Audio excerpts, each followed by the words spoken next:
Son, if it ain't steel, it ain't real. Y'all drive plastic. Y'all laugh, it's an old vehicle. Guess what? I like old vehicles. And I'm blessed. I'm blessed. And guess why I'm blessed? I got Jesus in the inside. I got Jesus in the inside.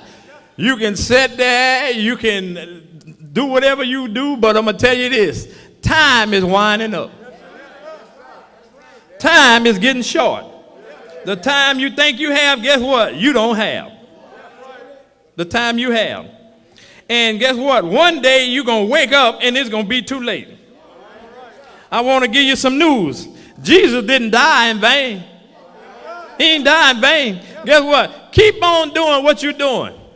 Keep on doing what you're doing because guess what? You're going to get caught sooner or later. Guess what? I told him in the prison, I said, guess what? All of us should be locked up at some point because we done did some things. We ain't had no business. I told him, guess what? Y'all here because y'all got caught. That's the only difference. I ain't getting caught. Because I did some things that I ain't had no business doing.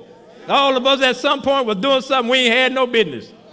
So we can just put our head down, but guess what? God has brought us out of that foolishness. Man owed me some money, guess what? I'm going to get even.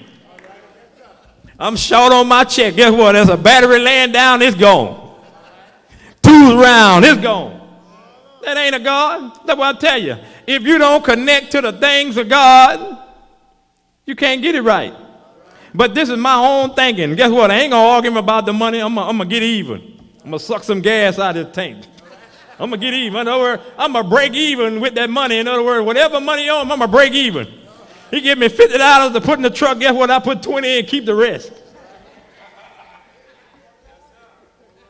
I will get even. I was over there at the plant, I think over there at the plant where you work at, huh, Steve? And they called me over there, and a guy, he on drugs out of his mind, and $50,000 on the seat. $50,000. But I was saved then. Because I'm going to tell you the truth. If I wasn't saved, that money would come up missing. He was out of his mind. He was out of his mind. I left him 20, maybe $50. I ain't seen nothing. What I'm telling you is, listen, man is corrupted. So the police come over, the police say, man, don't you know that $50,000, that's about $50,000 in there? I told him, I know. Now, maybe he took it, I don't know. Because he ain't never called me about the man. You know, they're only supposed to give you a case number. I ain't heard nothing, Steve. Nothing. So maybe he took it. That's what I told you. So what I want to tell you is the flesh is corrupted. And you can't do nothing in it good. So if you think you're going to get to heaven through your flesh, it's not going to happen. The Bible says you must be born again. You got to be. Why would you live on this earth and keep doing the things it don't bother you? If you keep on doing it, listen, Jesus say, if you love me, you will keep my commandments. If you love me. That should sell it right there. If you out there doing something, you don't love Jesus. But you can say with your mouth, but guess what? Talk is cheap. What are you doing with your action? What are you doing? Listen, you can come here and join church. I had religion all my life. Religion can't save nobody. Until you get a personal relationship with Jesus. Till you connect with the God, the living God, till he become real and personal in your life. Guess what? I seen Jesus. I don't care if you believe it or not. I know what I seen. I didn't ask to see him. I didn't plead and beg. Let me tell you something. It said you got to go down to go up. You got to go down. When you go in the building and you want to go up, you mash a button to go down. No, let me tell you something. God's ways is not your ways. His standard is not your standard. His understanding, in other words, his ways is way higher than ours. So you can't call yourself trying to, well, I'm going to try to relate to God. You can't relate to God. You can only get bits and pieces. Because if God lets you, if he open the door upon you, he will rattle your brain and run you crazy. He will. I know he will, because guess what? I say, Lord, it's enough. I can't handle no more. I'm just caught. But guess what? When you get caught and bathed in the glory of God, you don't want to move. Don't nothing else matter when you're in the presence of God. And I know y'all done heard me preach this message before. When the pastor had ordained me and stuff, and we had a church of our own in the same place where we worked at. I worked at over there, and I was working in the church and fixing it. And you know, I felt the Holy Spirit on me. And I don't know if y'all had this experience or not, and when you got the love of God on you, and the Lord just sitting on you, not because of what you've done, but because of what he done. And the Lord whispered in my ear, he said, you can ask me for anything and I'll give it to you. Do you hear what I'm telling you? God of the universe asked me, what do you want, and I'll give it to you. Happy. And guess the only thing I can come up with? Look what I'm telling you, the glory. 3 o'clock in the morning or 12, somewhere around there. But I said, when I get home, I want some bath water, hot water run for me in the tub. But listen, the universe, the king of the universe say, I'll give you anything you want. And the only thing I come up with some bath water. Make you want to beat your head. I'm talking about in the flesh. I'm just talking in the flesh. Don't misinterpret this. I'm speaking out of the flesh. Want to beat your head on some wood. But when you in the glory, you ain't wanting for nothing. You ain't wanting for none of that stuff. Guess what? I get home, my wife done run bath water and ain't run none since. She ain't run nothing before, and she ain't run nothing since. You know what that means? It was God. She'll tell you. She ain't run no more bath water.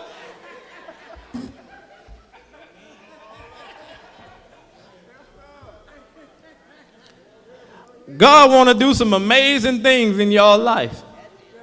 Amazing things. And you won't let him. Because you know everything.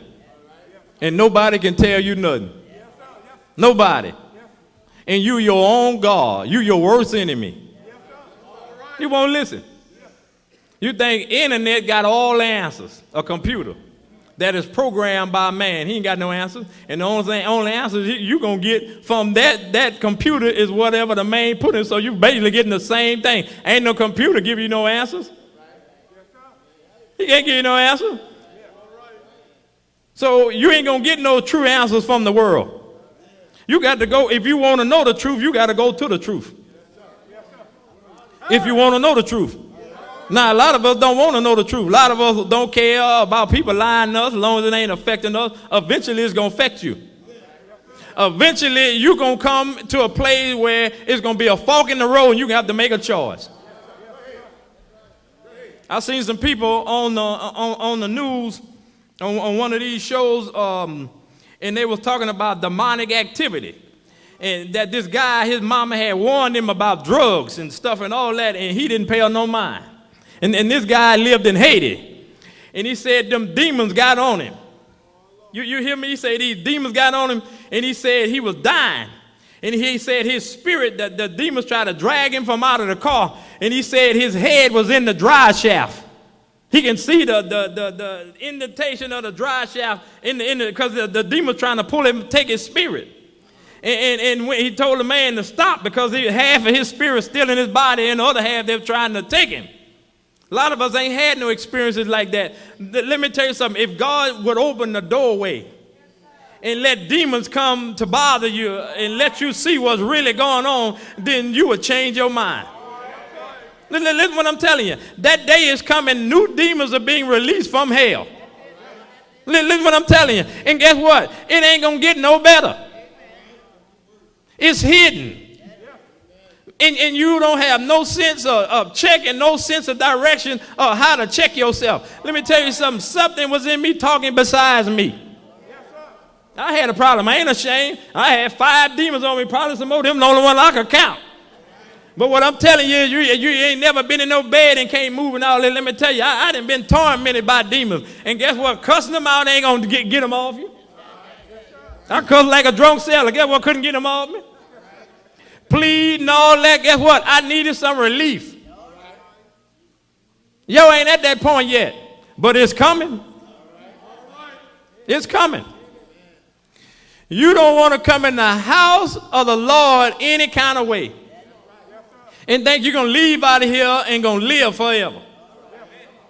How serious is it to you? The sign of the times. This ain't going to be like a woman giving birth. Travailing like a woman. In birth pains. Revelation. I ain't never had no baby. I ain't going to never be pregnant. But I'm telling you, I ain't heard it. It's coming. A shaking is coming to the world. That's to get your attention. And there's going to come an end where the Lord going to say, this is it. It's going to be a loud sound. You're going to hear a sound that's going to be a loud sound. And you may be starting a business. You may be getting married. You may be doing anything, whatever, your thing. You're doing your thing. Guess what? All of a sudden, when you hear this sound, it's a sound that's coming. And when you hear this sound in your spirit, not in your flesh, in your spirit, you're going to know it's the end. You're going to know it's the end. And you're going to be pleading with God and tell him, not yet, Lord, not yet. But guess what? It's going to be too late. The end. The end going to be here. Not according to your time, but God's will. And the government, regardless of what they're doing or whatever, it doesn't matter. Guess what? It says Jesus is going to come and rule with a rod of iron. That means, guess what? They little plans they got in government, guess what? God going to shut it down. He going to shut it down. I don't care what you got planned. Whatever you got planned, God going to shut it down.